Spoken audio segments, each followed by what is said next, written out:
بسم الله الرحمن الرحیم. محترم اوریدونکو سلامونه. په دې هیله چې روغ جوړ وایاست. نقیب الله یم، یو ځل بیا ستاسو په خدمت کې د مالي منیجمنت د یو نوي لیکچر سره حاضر یم. نن به موږ تاسو د مالي منیجمنت په ننني ویډیو لیکچر کې د دوه موضوعاتو په هکله باندې بحث ولرو چې نوموړي موضوعات عبارت دي له د قرضې اوږدمهاله سندونه یا بانډز او د ونډې سندونه یا شیرز. موږ تاسو د مالي منیجمنت په لومړي لیکچر کې ویلي وو چې هر کله یو سهامي شرکت او یا هم بل کاروباري واحد غواړي چې هغه د اړتیا وړ پولي پانګه ترلاسه کړي،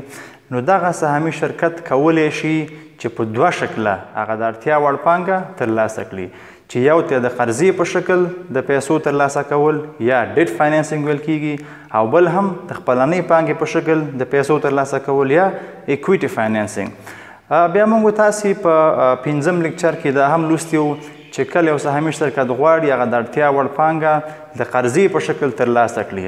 نو دلته سهامي شرکتونه او یا نورې مالي ادارې کولی شي د قرضې بېلابېل اسناد هغه نشر کړي، مالي بازار ته وړاندې کړي او د هغې د خرڅلاو له طریقه د اړتیا وړ پانګه ترلاسه کړي. نو هغلته موږ تاسې دا لوستي وو چې دغه د قرضې سندونه بیا د میچورټي په پام کې نیولو سره په دوه قسمه وو، چې یو ته لنډمهاله د قرضې سندونه وای او بل ته د قرضې اوږدمهاله سندونه وای. نو نن موږ تاسې په دې باندې بحث کوو چې دغه د قرضې اوږدمهاله سندونه یا بانډ څه ته وایي او دا څه ځانګړتیاوې لري. بانډ د قرضې هغه اوږدمهاله سند ته ویل کیږي چې د سهامي شرکتونو، حتی دولتي ارګانونو او نورو مالي ادارو د لوري وخت په وخت د اوږدمهاله قرضې په شکل د اړتیا وړ پانګې د تمویل لپاره نشري کړي او مالي بازار ته خرڅلاو ته وړاندې کیږي. اوس کله چې یو سهامي شرکت غواړي چې په یوه نوې پروژه کې پانګه اچونه وکړي او یا هم غواړي چې خپل کاروبار ته پراختیا او توسعه ورکړي او د هغې لپاره د سهامي شرکت سره کافي اندازه پیسې نه وي، نو دلته اوس دغه سهامي شرکت کولی شي چې د قرضې اوږدمهاله سندونه یا بانډونه نشر کړي، مالي بازار کې خرڅ کړي او هغه د اړتیا وړ پانګه ترلاسه کړي. اوس هر څوک چې په مالي بازار کې دغه بانډونه ترلاسه کوي، نو هغوی به دغه پیسې د قرضې په شکل د دغه سند نشرونکې ادارې ته چې هغه سهامي شرکت کیدلی شي، دولتي ارګانونه کیدلی شي او نورې مالي ادارې هم کیدلی شي، نو دغه پیسې به د قرضې په شکل دغه نشرونکې ادارې ته وسپاري. چون بانډ اوږدمهاله سند دی، نو ځکه د بانډ دغه میچورټي یا د پوره کېدو موده دا د یو کال څخه زیاته وي. دا په دې معنا سره چې کله یو څوک په مالي بازار کې اسناد د قرضې د پیسو مقابل کې واخلي یا بانډ د پیسو مقابل کې واخلي، نو هغه د اوږدې مودې لپاره یو سهامي شرکت او یا بل ادارې ته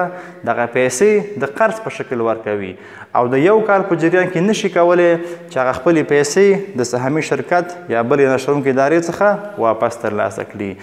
نو دغه د بانډ میچورټي دا معمولا د یو کال څخه زیاته وي. دلته اوس که موږ تاسې دغه شکل ته متوجه شو، نو موږ په دنیا کې په زرګونو کمپنۍ لرو، موږ تاسې مختلف دولتونه او هیوادونه لرو. نو دلته که چېرته اوس یوه کمپنۍ او یا هم مرکزي دولتونه یا نورې مالي ادارې غواړي چې هغوی هغه د اړتیا وړ پانګه ترلاسه کړي، نو دلته موږ تاسې عین وخت کې داسې افراد او اشخاص او ادارې هم لرو چې د هغوی سره سپما شوې پیسې شته او غواړي چې خپلو پیسو باندې ګټه لاسته راوړي. نو دا چې اوس دغه کمپنۍ د خپل د اړتیا وړ پانګه څنګه ترلاسه کړي، نو د دې یوه د حل لاره دا کیدلی شي چې دغه کمپنۍ یا نورې مالي ادارې هغوی اوږدمهاله د قرضې سندونه یا بانډونه نشر کړي. نو دلته که دغه کمپنیانې اوس بانډونه نشر کړي او مالي بازار یا فاینانشل مارکیټ ته خرڅلاو ته وړاندې کړي، نو ټول هغه افراد او اشخاص یا ادارې یا نور شرکتونه چې د هغوی سره اضافه پیسې شته، نو هغوی به په مالي بازارونو کې دغه د سهامي شرکتونو نشر شوي بانډونه د پیسو مقابل کې ترلاسه کړي. نو دلته به بیا دغه بانډونه دغې پانګه اچوونکو یا خلکو ته انتقال شي او د پانګه اچوونکو له لوري به هغه پیسې سهامي شرکتونو ته انتقال شي او بیا دغه سهامي شرکتونه پرې کولی شي خپل مختلفې اړتیاوې رفع کړي. د بانډ ځانګړتیاوې معمولا بانډونه درې مهمې ځانګړتیاوې لري چې عبارت دي له اسمي قیمت یا فیس ویلیو، د سود نرخ یا کوپون ریټ، د پوره کېدو موده یا میچورټي. د بانډ اسمي قیمت یا فیس ویلیو یا هم پار ویلیو هغه قیمت ته ویل کیږي چې د بانډ د پاسه لیکل شوی وي. هر بانډ یو ټاکلی قیمت لري چې د هغې د پاسه لیکل شوی وي چې هغې ته اسمي قیمت او یا هم فیس ویلیو او یا هم پار ویلیو ویل کیږي. نو کله چې د لومړي ځل لپاره یو بانډ په مالي بازار کې خرڅلاو ته وړاندې کیږي نو د لومړي ځل لپاره په اسمي قیمت باندې ده په مالي بازارونو کې خرڅیږي. د سود نرخ یا کوپون ریټ دا په دې معنا سره چې کله یوه کمپني او یا هم مرکزي دولتونه یا نورې مالي ادارې دا بانډونه په مالي بازارو کې خرڅوي نو طبعا دوی د قرضې په شکل پیسې خلکو نه لاسته راوړي. نو دغه د بانډونو نشروونکې ادارې بیا په کال کې یو ځل او یا هم معمولا هر شپږ میاشتې پس د دغې قرضې مقابل کې یو ټاکلی سود د دغې بانډونو درلودونکو ته سپاري چې دغې ته کوپون ریټ ویل کیږي. یعنی دلته چې چا دغه بانډونه د پیسو مقابل کې اخیستې وي هغوی دا پیسې سهامي شرکتونو ته په قرض ورکړي وي. نو سهامي شرکتونه بیا په هر ټاکلي وخت کې چې دا ممکن یو کال اوسیږي ممکن شپږ میاشتې اوسیږي نو دغه سهامي شرکتونه بیا د سود په شکل د دې بانډ درلودونکو ته پیسې ورکوي چې دغې ته کوپون ریټ ویل کیږي. د پوره کېدو موده میچورټي په دې معنا سره چې کله یو څوک د پیسو مقابل کې یو بانډ ترلاسه کړي او دغه پیسې د قرض په شکل یو سهامي شرکت ته ورکړي نو دغه د بانډ درلودونکی څومره وخت پس کولی شي دغې سهامي شرکت څخه خپلې اصلي پیسې واپس ترلاسه کړي. نو دلته هر بانډ یو ټاکلي میچورټي لري چون دا اوږدمهاله د قرضې سند دی نو میچورټي به هم د یو کال څخه زیاته وي. نو دغه درې واړه چې هغه اسمي قیمت دی، کوپون ریټ دی، میچورټي ده، دا د یو بانډ د پاسه لیکل شوي وي تر څو ټول خلک پوه شي چې د دې بانډ اصلي قیمت څو دی، دا په څومره وخت کې موده پوره کیږي او هر کال د شرکت له لوري دوی ته بیا څومره سود تادیه کیږي. اوس که موږ تاسې دغه یو ساده مثال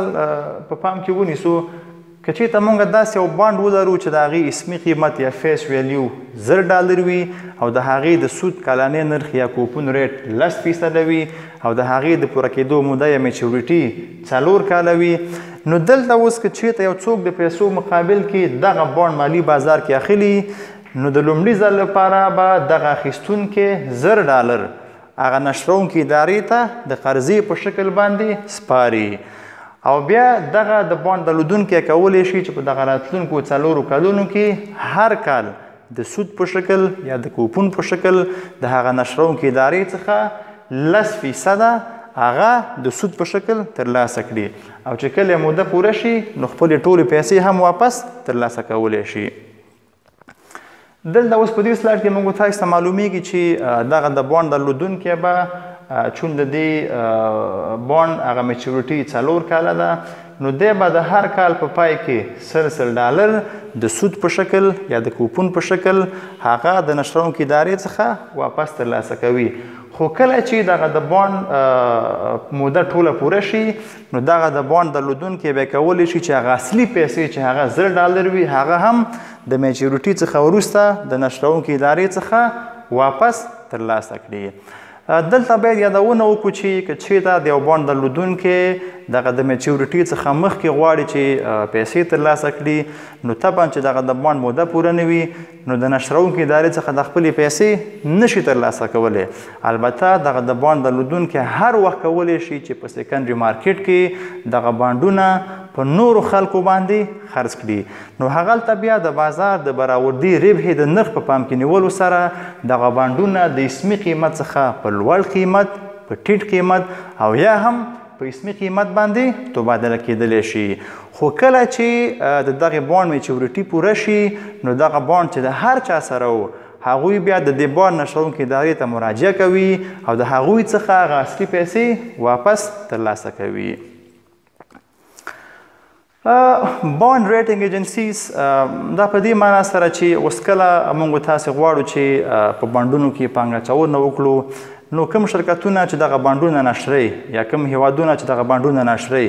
نو که موږ اوس دغه بانډونو کې پانګه اچونه کوو موږ به دا پیسې د قرضې په شکل هغوی ته سپارو. نو سوال دا دی چې آیا هغه نشروونکي ادارې دغه زموږ اصلي قرض واپس موږ ته تادیه کولی شي که نه، او د سود په شکل هر کال موږ ته پیسې تادیه کولی شي که نه. نو دلته موږ په نړیواله کچه دغه 3 نړیوالې معتبرې ادارې لرو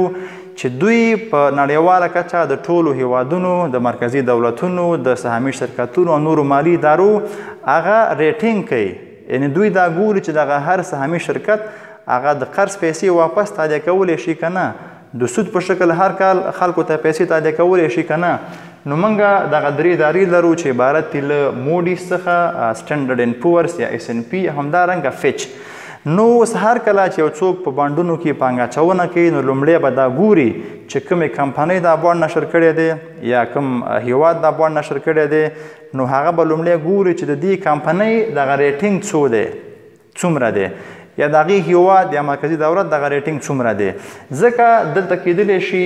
د ځینو کمپنیو ریټینګ هغه TRIPL-A یا AAA وي، بعضې کیدلی شي AA وي، بعضې کیدلی شي یوازې یو A وي، بعضې کیدلی شي A+ وي. نو دلته موږ مختلفې کټګورۍ لرو چې همدغه 3 ادارې د مختلفو شرکتونو هغه ریټینګ کوي. نو که چېرته د یوې کمپنۍ یا د یو هیواد هغه ریټینګ پورته وي، دا په دې معنی چې هغوی هر وخت کولی شي دغه اصلي قرض د سود سره واپس په اسانۍ سره تادیه کوي. خو که چېرته د کوم هیواد یا د کومې کمپنۍ دغه ریټینګ ضعیفه وي، په دې معنی چې هغوی په اسانۍ سره نشي کولی چې هغه اصلي پیسې د سود سره واپس د بانډ درلودونکو ته وسپاري. دلته باید یادونه وکړم چې د قرضې په اوږدمهاله سندونو یا بانډونو کې پانګه اچونه شرعاً جواز نه لري،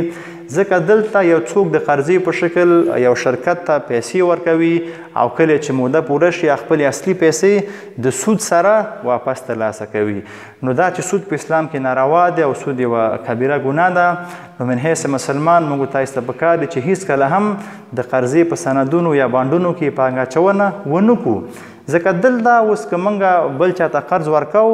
نو په اصلي مقدار باندې چې هر څومره واپس اضافه اخلو د ولو که 1 سنټ هم اوسېږي دا سود دی، په دې یو څوک ګناهګارېږي. نو ځکه شرعاً په بانډونو کې پانګه اچونه جواز نه لري، ځکه دې کې حلال او مشروع ګټه نشته دی. اوس که یو څوک د قرض حسنې په شکل یو شرکت ته پیسې ورکوي، دې کې مشکل نشته دی، نو هغه کولی شي خپلې اصلي پیسې د شرکت نه واپس ترلاسه کړي. خو چون دلته بانډونو کې سود شامل دی او دغه شرکتونه واپس د بانډ درلودونکي ته سود ورکوي، نو ځکه موږ وایو چې په دغه بانډونو کې حلال او مشروع ګټه نشته دی، نو ځکه په دې کې پانګه اچونه هم شرعاً جواز نه لري. د ونډې سند چې پښتو کې ورته سهم هم وایي، په انګلیسي کې ورته شیر یا سټاک ویل کیږي، دا هم یو مالی سند دی چې د سهامي شرکتونو له لوري مالی بازار ته خرڅلاو ته وړاندې کیږي. اوس هر کله چې یوه کمپنۍ نه غواړي چې د قرضې په شکل خلکو نه پیسې لاسته راوړي او پیسو ته اړتیا ولري، نو په دغه وخت کې بیا دغه کمپنیانې دغه شیرز یا سټاکس یا دغه سهمونه خرڅوي چې دغه سهمونه د ملکیت سندونه دي. نو هر څوک چې مالی بازار کې دغه سهمونه د پیسو مقابل کې لاسته راوړي، نو هغه به د دې کمپنۍ سره په کاروبار کې شریک شي او دې خلکو ته بیا سهم لرونکي یا شیر هولډرز ویل کیږي. نو اوس کله چې دغه کمپنۍ په راتلونکي وختونو کې بیا د ګټې په شکل پیسې ترلاسه کړي وي او هغه د کمپنۍ بورډ اف ډایرکټر هم دا فیصله کړې وي چې موږ هغه ټوله ګټه او یا د هغې یوه برخه په دغه سهم لرونکو باندې ویشو، نو ټول هغه سهم لرونکي چې په دغه اړونده کمپنۍ کې هغوی سهم لري یا برخه پکې لري، نو هغوی به د خپلو سهمونو د شمیر په پام کې نیولو سره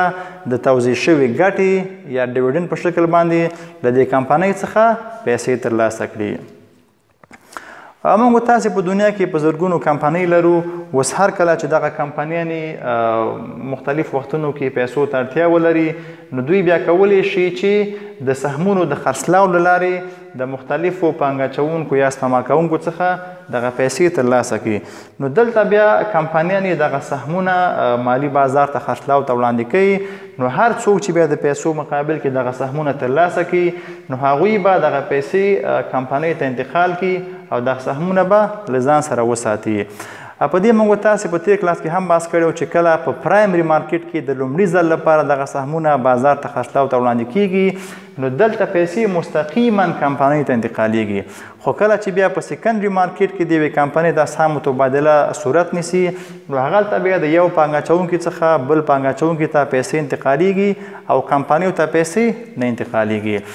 موږ تاسې پوهیږو چې د اپل کمپنۍ په دنیا کې یوه ستره او غټه کمپنۍ ده او د دنیا په تاریخ کې دا لومړی کمپنۍ وه چې د هغې هغه مارکیټ کیپیټلایزیشن یا د هغې هغه ارزښت دا $1 ټریلیون یا $1,000 میلیارډ ته ورسېده. د لومړي ځل لپاره چې کله اپل کمپنۍ غوښتل چې هغه پبلیش او د خپل سهمونه عام ولس ته خرڅلاو ته وړاندې کړي نو په 1980 میلادي کال کې د اپل کمپنۍ تقریبا 4.6 میلیونه سهمونه د فی سهم د $2 مقابل کې مالی بازار ته خرڅلاو ته وړاندې کړ او تقریبا $100 میلیون لاسته راوړل. همدارنګه موږ تاسې پوهیږو چې فیسبوک هم یو نړیواله غټه کمپنۍ ده. د فیسبوک کمپنۍ د لومړي ځل لپاره په 2012 میلادي کال کې پبلیک شوله او هغوی خپل یو شمېر سهمونه مالی بازار ته خرڅلاو ته وړاندې کړل. نو د فیسبوک کمپنۍ د لومړي ځل لپاره د $38 په مقابل کې یو سهم هغه خرڅلاو ته وړاندې کړی او تقریبا هغه وخت د فیسبوک کمپنۍ $14 میلیارډ د سهمونو د خرڅلاو د لارې ترلاسه کړي وو. همدارنګه علی بابا کمپنۍ چې د چین هیواد یوه کمپنۍ ده هغوی د لومړي ځل لپاره په 2014 میلادي کال کې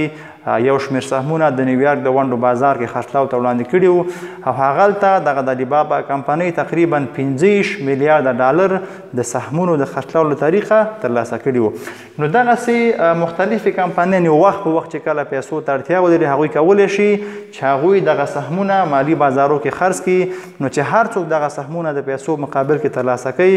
هغه به بیا د دې کمپنیو سره شریک ګرځېږي. دلته سهم لرونکي کولی شي بیا په 2 شکله ګټه ترلاسه کړي. یو دا که چېرته کمپنیانو ګټه کړې وي او د کمپنۍ هغه بورډ دا فیصله وکړي چې موږ دغه ګټه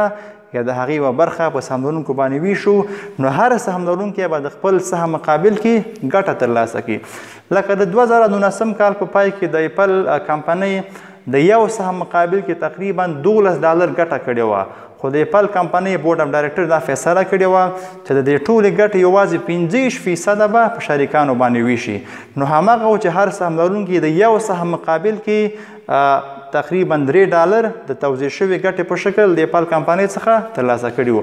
همدارنګه سهم لرونکي کولی شي د خپل سهمونه وخت په وخت په مالي بازارونو کې په بل چا باندې خرڅ کړي. نو که چېرته هغه د اخیستل شوي قیمت څخه یې اوس په لوړ قیمت باندې خرڅوي نو دلته هم سهم لرونکي کولی شي د ګټې په شکل یو څه پیسې ترلاسه کړي. زموږ د نن درس همدومره و. تاسې کولی شئ خپل نظرونه او پوښتنې زموږ سره شریک کړئ. تر بل درسه مو په لوی الله سپارو. مننه.